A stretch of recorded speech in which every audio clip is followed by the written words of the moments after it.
Hey everyone, in this video we're going to solve problem E on page 52. Cotangent squared times secant squared.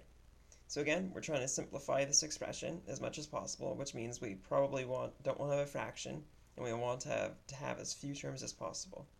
So let's see what we can do with cotangent and secant using our trig identities. Again, we're using our reciprocal identities. So let's see how we can define cotangent squared, or just cotangent. So cotangent is defined as cosine over sine. So, just like the last problems, I'll go ahead and replace cotangent in our problem with cosine over sine to see if anything cancels out. So let's see. So we have cosine over sine. Notice though that cotangent in this case is actually squared. So our expressions also have to be squared. So we need to have cosine squared over sine squared. That is the same thing as cotangent squared. So now we have cosine squared over sine squared times secant squared. So still nothing cancels out because all the terms are different. So let's see if we can define secant squared some way so that things cancel out. Or simplify.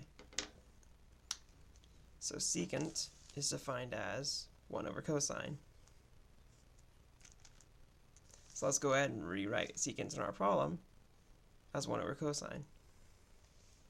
So we have cotangent squared, or cosine squared times sine squared, times secant squared, or 1 over cosine.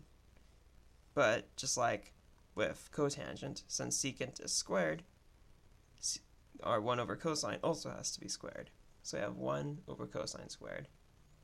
Of course, 1 would normally be squared too, but 1 squared is just 1, so it's the same thing. Okay, so now let's multiply straight across and see if things cancel out. So cosine squared times 1 is the same thing as cosine squared.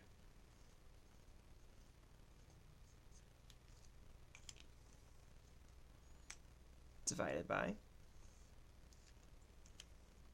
and on the bottom, or the denominator, we have sine squared times cosine squared, which is just sine squared times cosine squared.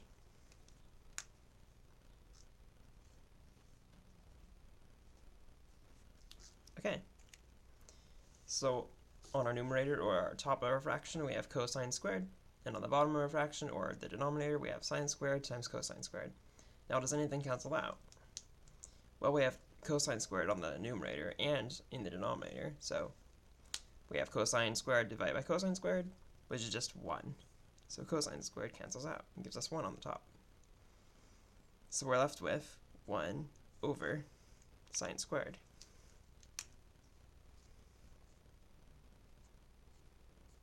Cool. But remember that we probably don't want to have a fraction in our answer. So how can we define 1 over sine squared? Well, 1 over sine is the same thing as cosecant. Right here. So 1 over sine squared is the same thing as cosecant squared. So we can rewrite 1 over sine squared as cosecant squared.